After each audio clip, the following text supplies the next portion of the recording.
Rasa marah bisa membuat seorang kehilangan akal sehat, guys. Itulah yang dirasakan seorang pria setelah menjual ponsel kepada seorang wanita. Namun wanita itu kembali dengan keluhan, meminta uangnya dikembalikan karena ponsel tersebut bermasalah. Semakin ia mendesak, semakin marah dan dendam tumbuh dalam diri pria itu. Tanpa disadari, guys, perasaan itu membawanya pada keputusan yang mengubah segalanya, sehingga meninggalkan akhir yang tak pernah ia bayangkan sebelumnya. Bagaimana cerita lengkapnya?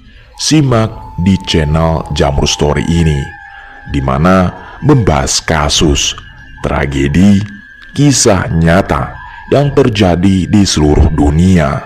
Dan kisah nyata kali ini berjudul Gara-gara jual beli iPhone berujung pemerkosaan. Bagaimana kisahnya? Dan inilah kisahnya.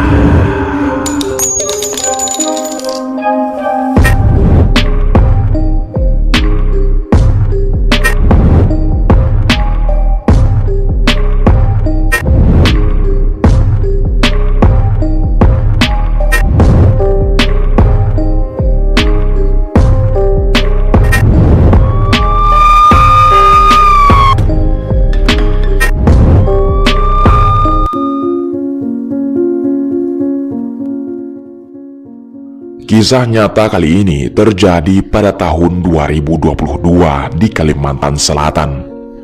Seorang wanita bernama Rika Savitri yang berusia 20 tahun. Diketahui bahwa Rika mempunyai 5 saudara dan semuanya adalah perempuan. Rika tinggal bersama kedua orang tuanya serta saudara-saudaranya di Desa Patarikan, Kecamatan Banjang, Kabupaten Hulu Sungai Utara, Kalimantan Selatan. Rika juga diketahui berjualan berbagai alat kebutuhan rumah tangga serta ponsel di beberapa postingan media sosialnya. Rika adalah mahasiswa di Stiper Amutai atau Sekolah Tinggi Ilmu Pertanian Amutai yang berlokasi di Hulu Sungai Utara. Selama menjalani masa perkuliahan, ia dikenal sebagai mahasiswa yang berprestasi, berkepribadian baik, dan mudah bergaul. Tak hanya fokus pada akademik, Rika juga aktif dalam berbagai organisasi mahasiswa, termasuk pencaksilat serta resimen mahasiswa atau Menwa. Sebagai informasi, Menwa sendiri merupakan organisasi mahasiswa yang mengajarkan ilmu keprajuritan serta berbagai wawasan pengetahuan lainnya. Rika memiliki banyak harapan dan cita-cita untuk masa depannya. Ia memiliki tekad untuk mewujudkannya dengan kerja keras. Namun, semua impian dan harapan itu seakan terkubur karena suatu hari ia ditemukan dalam kondisi tragis setelah dikabarkan menghilang. Kejadian ini bermula pada hari Jumat tanggal 1 April tahun 2022, 2 hari sebelum bulan puasa. Pada saat itu, Rika sudah membuat janji untuk bertemu dengan seorang pria bernama Sandri yang berusia 26 tahun. Rika berencana membeli ponsel dari Sandri setelah mereka bernegosiasi melalui media sosial. Tak lama kemudian, Sandri tiba di rumah Rika dan mereka pun melakukan transaksi jual beli ponsel iPhone 13 Pro seharga 1 juta rupiah. Ternyata ponsel tersebut palsu, namun Rika tidak keberatan karena memang berniat untuk menjualnya kembali. Kedatangan Sandri disambut baik oleh ayah Rika yang menawarkan makanan dan minuman, serta mereka pun sempat berbincang. Dalam obrolan itu, terungkap bahwa Sandri berasal dari Kalimantan Tengah dan kini tinggal bersama orang tua tirinya di Kabupaten Hulu Sungai Tengah. Sandri pun menceritakan kepada ayah Rika bahwa ia pernah dipenjara pada usia 16 tahun dan baru saja dibebaskan. Selama ini, Sandri tinggal di sebuah tempat kos yang terletak di Jalan Bintara, Kelurahan Barabai Timur, Kecamatan Barabai, Kabupaten Hulu Sungai Tengah. Selain itu, Sandri juga bercerita bahwa ayah kandungnya masih menganut kepercayaan leluhur hingga saat ini. Untuk memenuhi kebutuhan hidup, ia bekerja sebagai buruh sayur. Mendengar kisah hidup Sandri yang penuh kesulitan, ayah Rika merasa iba dan memberikan uang sebesar Rp100.000 kepadanya untuk ongkos pulang ke Barabai. Tak berhenti di situ, ayah Rika kembali memberikan uang Rp50.000 agar Sandri bisa menggunakan uang itu untuk ongkos makan dan rokoknya. Pada malam setelah Rika membeli ponsel dari Sandri, ponsel tersebut sering mengalami masalah seperti hang dan tidak berfungsi dengan baik. Karena hal itu, Rika menghubungi Sandri dengan tujuan mengembalikan ponsel dan meminta uang mereka kembali. Sandri pun setuju dan meminta Rika untuk datang menemuinya di rumah temannya yang berada di Jalan SMP, Kelurahan Barabai Utara.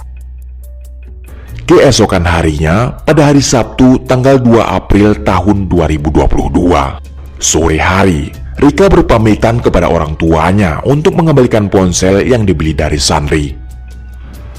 Tak lama setelahnya, ia berangkat ke Barabai Barat menggunakan sepeda motor ditemani adiknya yang berinisial ND. Sekitar pukul 18, Rika tiba di rumah teman Sandri yang diketahui bernama Raffi, dan di sana Sandri juga sudah menunggu. Rika pun mengembalikan ponsel dan meminta uangnya kembali. Namun Sandri mengatakan bahwa ia tidak memiliki uang yang cukup dan mengajak Rika untuk menemui bosnya guna mengambil uang tersebut. Rika yang merasa percaya pun setuju, apalagi waktu sudah mulai malam dan ia ingin cepat pulang. Sekitar pukul 18.30, mereka berdua pun berangkat menuju desa Tanah Abang yang berjarak sekitar 20 km dari Barabai. Saat itu, Sandri mengendarai truk yang membawa sayur, sementara Rika mengikuti dengan sepeda motornya meninggalkan adiknya Ende di rumah tersebut. Namun, hingga malam tiba, Rika tak kunjung kembali. Di sini, ponsel Ende kehabisan baterai, sehingga ia tidak bisa menghubungi Rika maupun keluarga. Raffi yang melihat Ende merasa khawatir dan menyuruhnya masuk ke rumah. Di sana, Ende mengisi ulang baterai ponselnya dan segera mengabari keluarganya. Keluarga Ende langsung menjemputnya dan mulai mencari Rika. Beberapa kali mereka mencoba menghubungi Rika, namun ponsel Rika sudah tidak aktif dan keberadaannya pun tak terdeteksi. Malam itu, khawatir dengan nasib Rika, keluarga melaporkan kejadian tersebut ke kepolisian setempat. Keesokan harinya, tepat pada hari Minggu tanggal 3 April tahun 2022, sekitar pukul 17.00, seorang pria yang baru pulang dari mencari ikan melewati hutan di Desa Haliau, Kecamatan Batu Benawa, Kabupaten Hulu, Sungai Tengah. Dalam perjalanan, pandangannya teralihkan oleh sebuah benda aneh yang terlihat di gubuk tengah hutan. Karena penasaran, ia mendekat. Namun ia sangat terkejut ketika menemukan jasad seorang perempuan dalam kondisi yang sangat mengenaskan. Saat jasad perempuan itu ditemukan, kondisinya sudah tercium bau tak sedap dan tubuhnya dikelilingi oleh banyak lalat. Bagian celananya pun sudah turun ke bawah. Penemu yang melihat hal ini langsung berlari menuju pemukiman terdekat sekitar 3 km untuk mencari bantuan warga. Penemuan tersebut mengejutkan warga sekitar yang tengah bersiap untuk berbuka puasa. Mereka pun segera melapor ke perangkat desa dan pihak berwajib. Setelah mendapat laporan, petugas kepolisian langsung bergerak menuju lokasi kejadian. Setibanya di tempat kejadian, pihak berwajib segera memulai penyelidikan dan berdasarkan ciri-ciri tubuh korban, mereka menduga bahwa itu adalah Rika Safitri yang sebelumnya dinyatakan hilang. Petugas kemudian mengambil foto jasad tersebut dan mengirimkannya kepada keluarga yang akhirnya mengkonfirmasi bahwa memang benar itu adalah Rika. Dari hasil penyelidikan sementara, petugas menduga bahwa Rika menjadi korban pembunuhan dan pemerkosaan. Untuk memastikan penyebab kematiannya, jenazah Rika dibawa ke Rumah Sakit Umum Banjarmasin untuk dilakukan otopsi. Setelah penemuan jasad tersebut, pihak berwajib tidak kesulitan mengidentifikasi terduga pelaku karena berdasarkan informasi dari beberapa saksi, Rika terakhir kali terlihat bersama Sandri. Namun pengejaran terhadap pelaku mengalami kendala karena diduga ia sudah melarikan diri keluar daerah. Karena ketika petugas mendatangi tempat tinggal Sandri, mereka mendapati bahwa pria tersebut sudah tidak ada di sana. Pemilik kos menyatakan bahwa Sandri sudah pergi sejak 3 hari lalu, tepatnya pada hari Sabtu, hari yang sama dengan hilangnya Rika.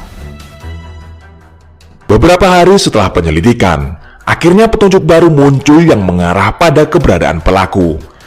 Pihak kepolisian memperoleh informasi bahwa Sandri sedang berada di Kalimantan Tengah. Pada hari Selasa, tanggal 12 April tahun 2022, sekitar pukul 7.30 pagi, tim gabungan dari Reskrim Polres Hulu Sungai Tengah, Polda Kalimantan Selatan, dan Polda Kalimantan Tengah berhasil menangkap Sandri. Namun, penangkapan itu tidak berlangsung mulus. Begitu menyadari kedatangan petugas, Sandri langsung berontak. Sandri melawan dengan keras hingga polisi yang sudah berada dalam posisi waspada akhirnya terpaksa mengambil tindakan tegas. Sebuah tembakan terarah membekuk kaki kanan Sandri. Dalam penggeledahan, polisi menemukan sejumlah barang bukti yang memperkuat dugaan keterlibatan Sandri dalam kejahatan ini, seperti sepatu, jaket hitam, dan celana panjang yang dikenakan Sandri saat melakukan aksinya. Akhirnya diamankan.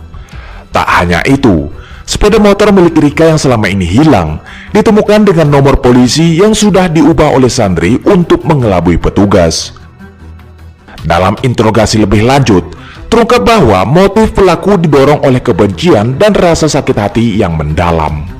Setelah ditangkap, Sandri akhirnya menceritakan kepada polisi kejadian yang menyebabkan tragedi ini. Cerita bermula ketika Rika menuntut pengembalian uang dari ponsel yang telah dibeli darinya. Persoalan tersebut membuat Sandri merasa marah dan dalam sekejap niat buruk muncul dalam dirinya.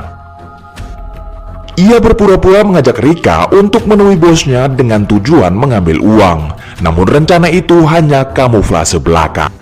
Alih-alih membawa Rika ke tempat yang dijanjikan, Sandri justru mengarahkannya ke sebuah lokasi terpencil di hutan. Di tempat itu, Sandri mulai melakukan tindakan kekerasan terhadap Rika. Rika yang memiliki kemampuan bela diri yaitu pencaksilat berusaha mempertahankan diri. Karena kewalahan atas perlawanan Rika, ia mengambil sebuah batu besar dan mengarahkannya ke bagian belakang kepala Rika, sehingga membuatnya jatuh tak berdaya. Meski sudah terjatuh dan terluka parah, Rika berusaha untuk tetap bertahan. Bahkan dengan lirih Rika sempat mengucapkan takbir 5 kali guys. Namun Rika akhirnya kehilangan kesadaran dan mengembuskan nafas terakhirnya. Sandri yang masih merasa tidak puas lalu membawanya ke sebuah gubuk di tengah hutan. Di sana ia memperkaus Rika yang sudah tak bernyawa. Setelah selesai, Sandri segera meninggalkan tempat itu. Tetapi sebelum pergi, ia ke motor Rika dan memeriksa jok motornya. Di sana, ia menemukan jaket milik Rika. Lalu Sandri kembali untuk menutupi jasad Rika dengan jaket tersebut, lalu melarikan diri. Pada hari Rabu, tanggal 12 Oktober tahun 2022, sidang akhir kasus Sandri digelar secara virtual di Pengadilan Barabai. Namun Sandri mengikuti jalannya sidang dari rumah tahanan.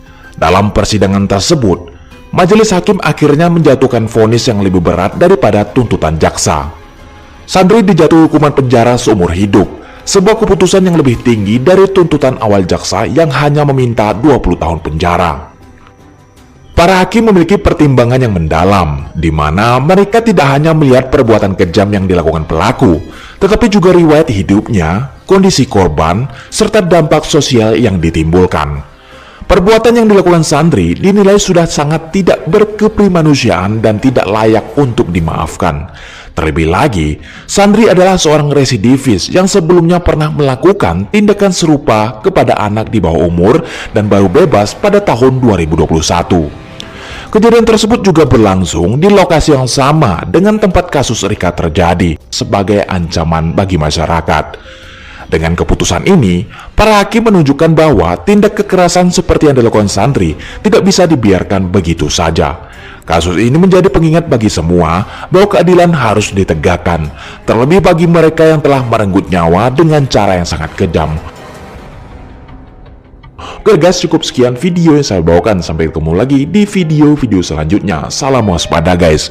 Kritik dan saran sangatlah membantu. Bye-bye.